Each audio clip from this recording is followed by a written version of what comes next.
There are two kinds of prices. One is the sticker price. You go on the website, you see what the tuition and fees are, what the room and board costs are at a particular college.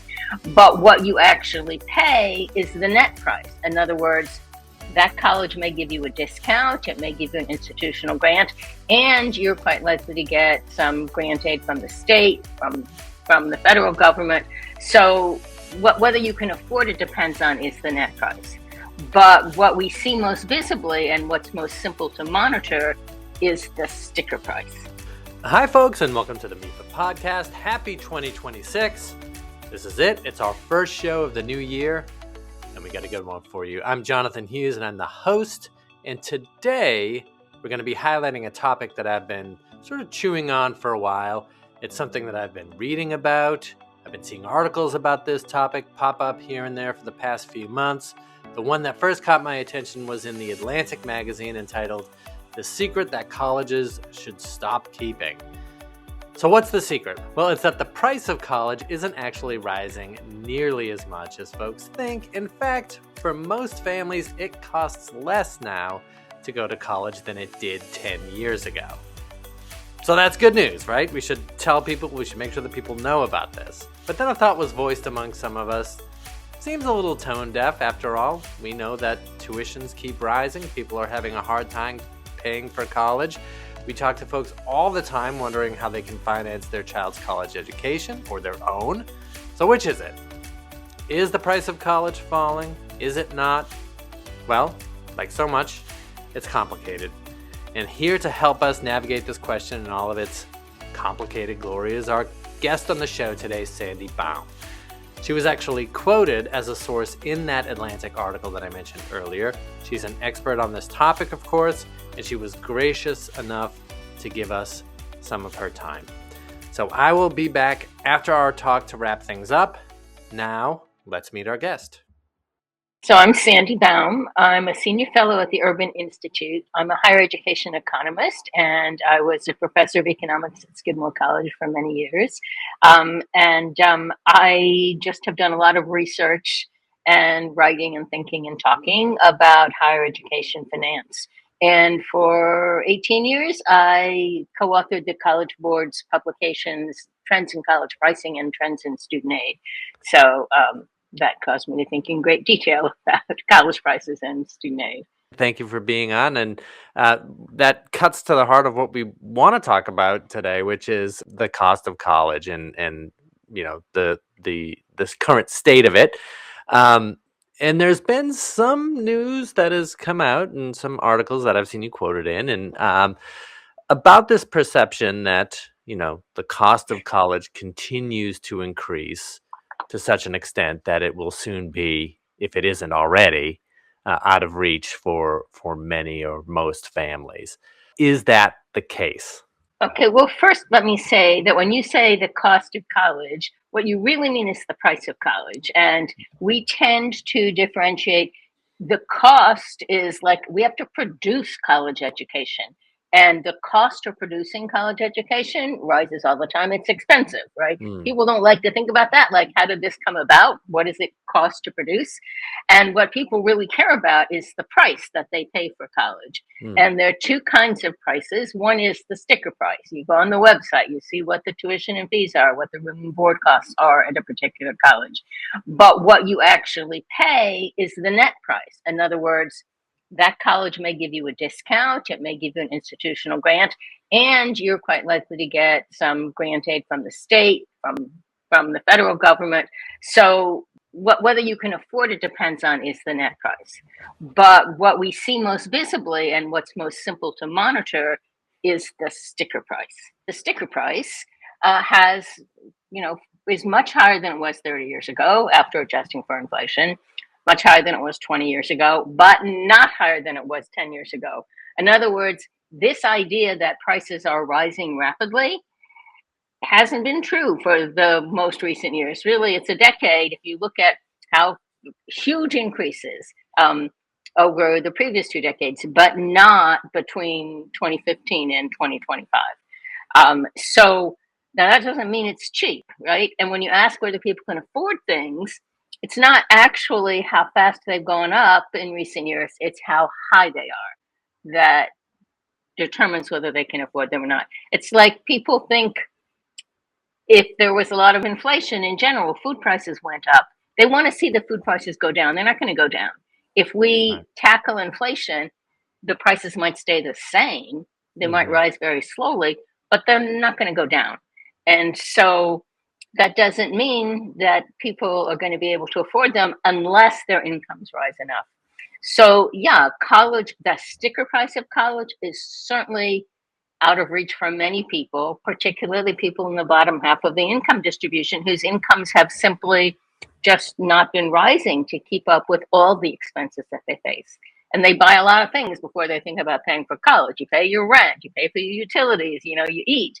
And then you say what's left over to pay for college. So paying for college is certainly a challenge for many, many households. But that's not because it's been rising rapidly in recent years. Yeah, so there's a lot that you gave me there, and that's great. And I want to take it just one piece at a time. The first thing I want to talk about is the difference between sticker price and the actual price that families do pay Mhm. for college. And can you talk about the difference between those things? First of all, there are many different kinds of colleges with many different prices. Community colleges are generally have the lowest sticker prices, and then public four-year colleges, and then private nonprofit four-year colleges. And then there are for-profit colleges that are somewhere in between the public and the private nonprofit.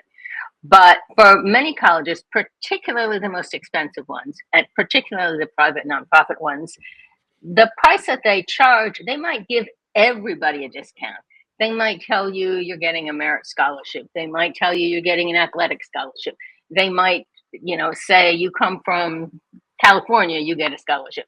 But they tend to discount their prices for many students. Some of that is because they just do, and some of it because they want you to come, and some of it is based on need. So if you think about the most expensive colleges in the country, the highly selective, the Stanford, Harvard, Williams, those colleges, they give need-based aid. If you can't afford it, if you come from a poor household, it's probably cheaper for you to go to Harvard than it is to go to the local community college because Harvard has enough money to help you and to make it affordable for you. So that's one thing is institutions give discounts. Then the other thing is that the federal government provides Pell Grants. Pell Grants are grant aid for low and moderate income students. And you can get up to about $7,000 a year if you don't have any money that you can take with you to whichever college you go to. If you go to a community college, it'll probably pay your whole tuition. If you go to a public four-year, it probably won't pay your whole tuition, but it will go a long way. And then you might also get a grant from your state that will help you to pay. So you got to take all those things into consideration to figure out how much you have to actually pay out of pocket, what you'll have to borrow to cover or get your parents to cover or find in or earn money to cover in another way. All right, I need to break in here really quick to let you know that while you won't know for sure the difference between the sticker price of a college and the net price, and we've been talking about the net price, and that is the price that you will pay after financial aid. You won't know that until you actually file your financial aid forms and get financial aid offers from your colleges.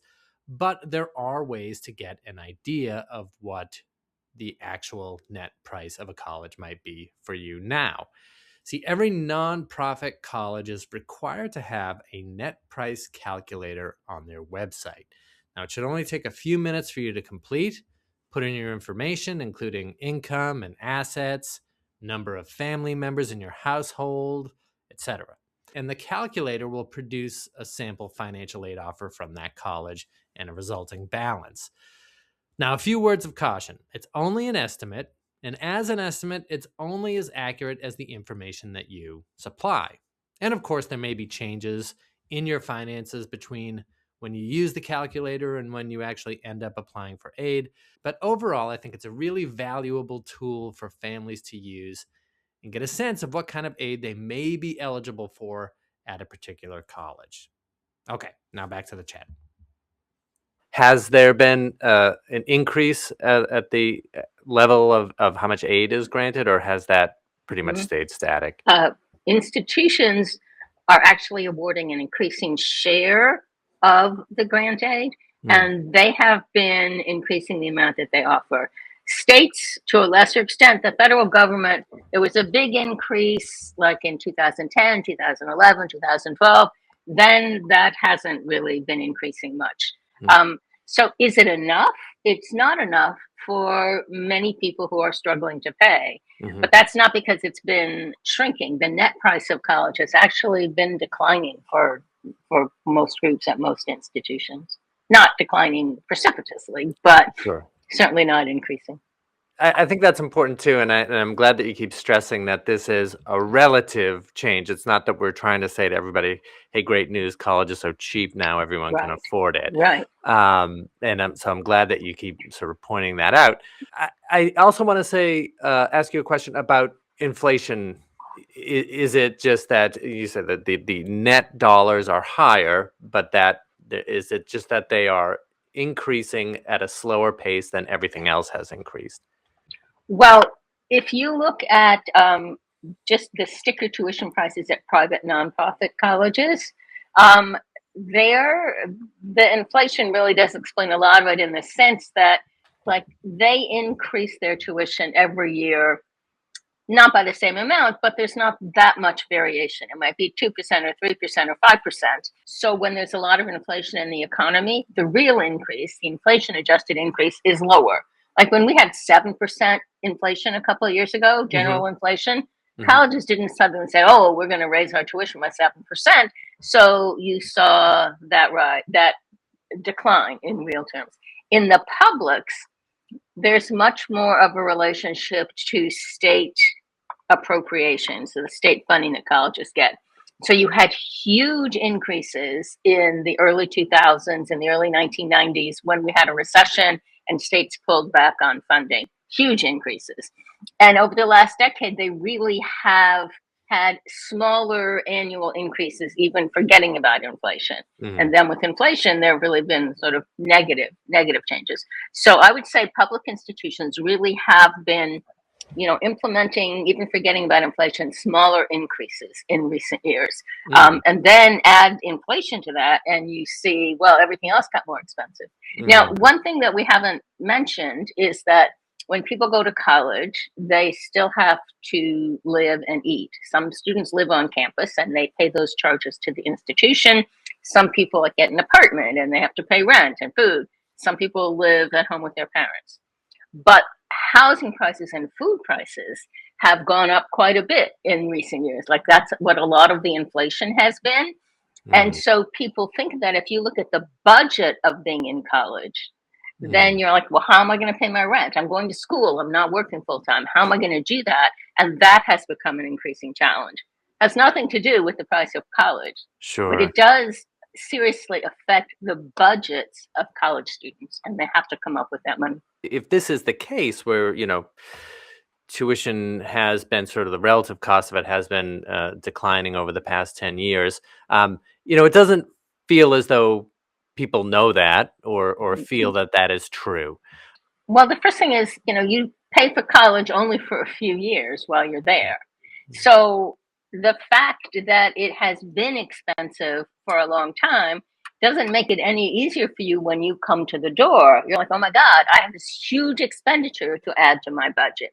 And so the fact that it's the same as it was 3 years ago is sort of irrelevant, right? I mean, it's still hard for you to pay. It's a huge expense in terms of if you think I'm going to pay for it out of pocket this year, um, that's almost impossible. I mean, it's interesting when I first started studying this stuff many years ago, people always talked about paying for college over time. That the Mm. idea is you should save and then you should pay some while you're in college and you could borrow some and pay it back after. So if you were going to go to college for 4 years, maybe you should think about paying over 12 years. So divide by 12, don't divide by 4, and think about paying over a longer period of time. People don't tend to talk about it that way so much anymore. I mean, when you buy a house, you don't think, do I have, $300,000 in my pocket to buy a house? You borrow the money because you're going to live in it for a long Mm. time. When you go to college, you're investing in yourself. You're buying an education that's going to stay with you for the rest of your life, probably going to increase your earnings significantly. But people don't think, oh, well, then I can pay for it over my whole lifetime because I'm going to get the benefit of it over my whole lifetime. They think, here's the tuition bill. I have to pay it today. Yeah. Where am I going to come up with $20,000 today? Why do you think that's changed over the past, 20 years or so? Why do people think about it less? Yeah. I just, well, I'm not sure that the people paying ever thought about it that much. It was the people who were sort of analyzing it and trying to figure out, a lot of people pay attention to the financial aid system. How can we figure out how much different households can afford to pay so we can decide about need-based aid? How do we decide who needs a Pell Grant and who doesn't? How does a private college with a lot of money of its own to distribute decide how much different families can afford to pay? It's very complicated. It's everybody thinks they can't afford to pay that much, Sure. but it's long been a challenge. Why do people think it's unbelievable that they have $20,000 of student debt, but then they graduate from college, they buy a car and they borrow another $20,000, and they think, yeah, but I need that car, Hmm. and they don't think, yeah, but I needed that college education and I wouldn't have this job if I hadn't gone to college. Mm. Why is that? All kinds of psychological issues here. It's not tangible. It's Mm. not like, and you can't sell it all of a sudden. If you decided you didn't want a car or was stressing your life to make those payments, you could sell the car. It wouldn't be worth as much, but you can't sell your college education, right? You've done it. There it is. Um, and I think people get used um, to their lives, and they have a job, and they don't every day wake up and think, oh wow, good thing I went to college so I could get this job. That's just who they are, and they Mm. think, I can't believe I have to pay the student loan bill. I wish I could do something else with that money. Um, and for some people it doesn't pay off. Some people really do have serious struggles, and aren't better off than they would have been if they hadn't gone to college, but most people are significantly better off than if they hadn't gone. And so, but thinking of that as investment instead of just a day-to-day expenditure is difficult for many people. Mm.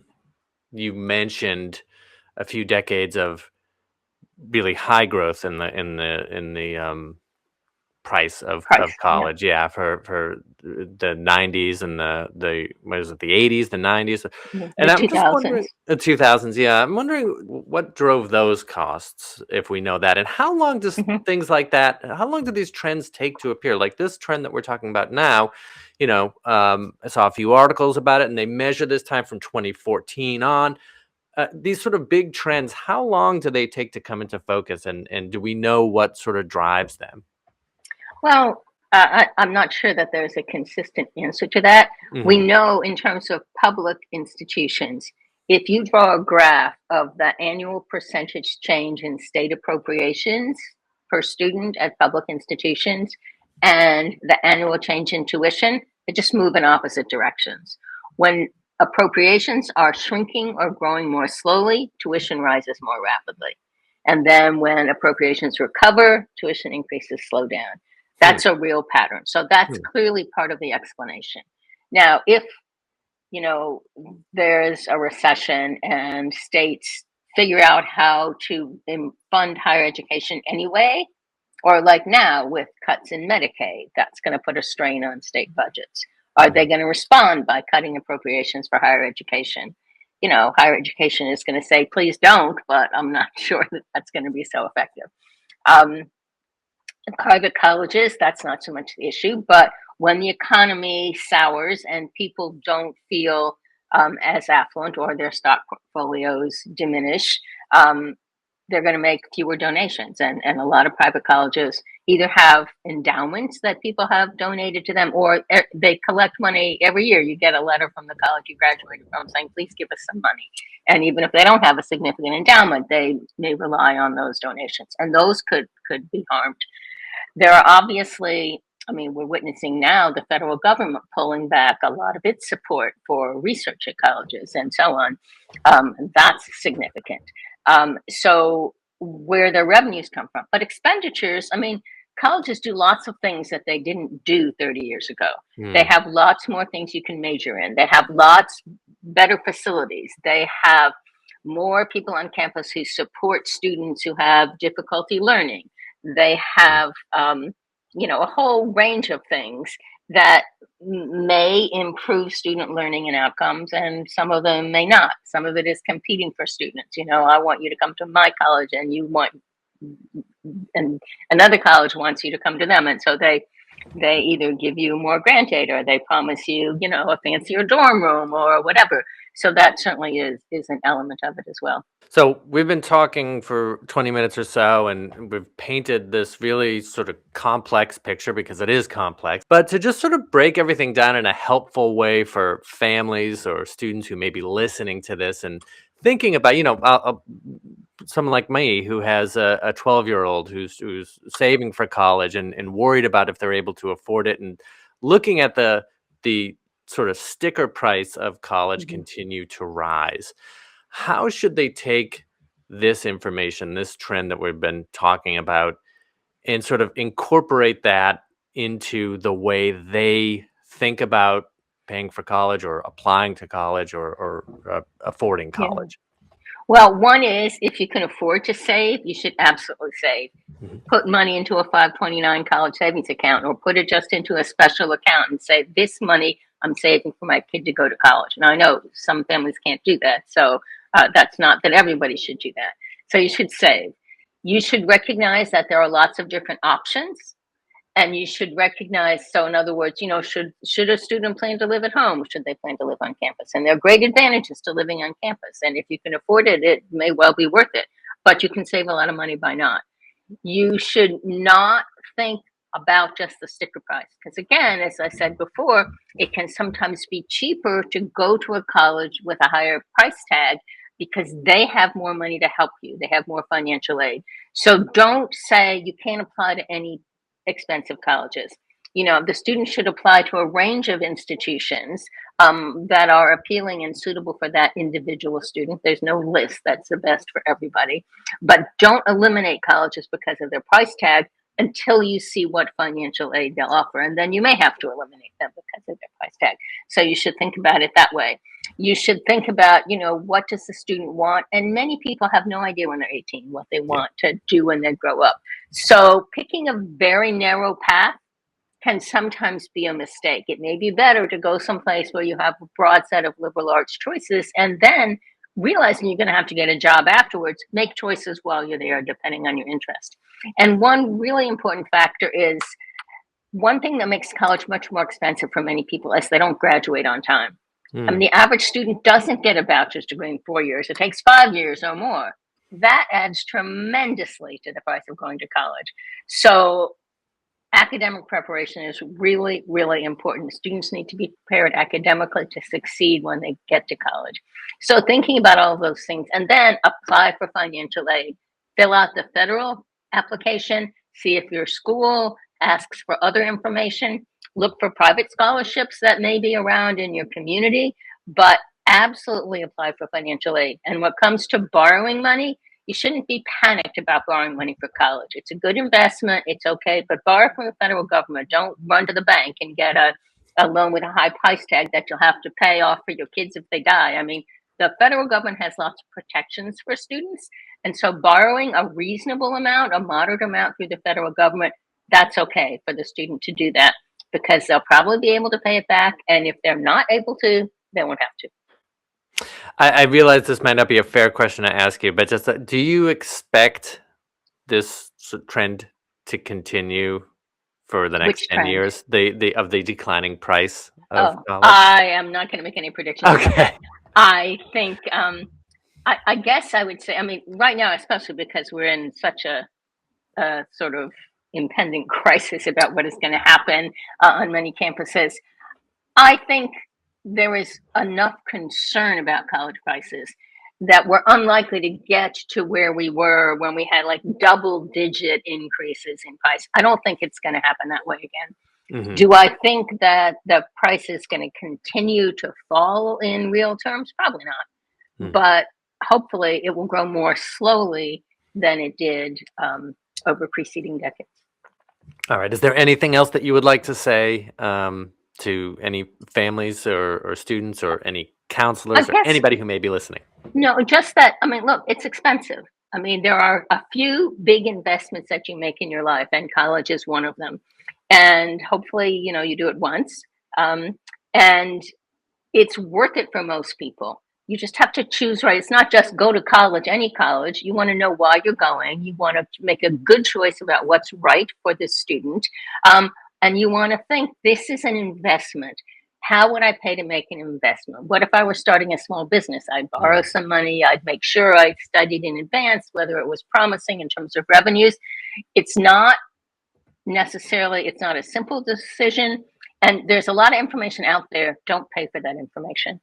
Ask around, go to the college you're interested in, go to their financial aid office, see if your high school can help, poke around online. But there are also all kinds of people out there trying to cheat you out of your money as you go through this process. Sandy, thank you so much for joining us, and hopefully you can come back. Okay, thanks a lot. Thank you.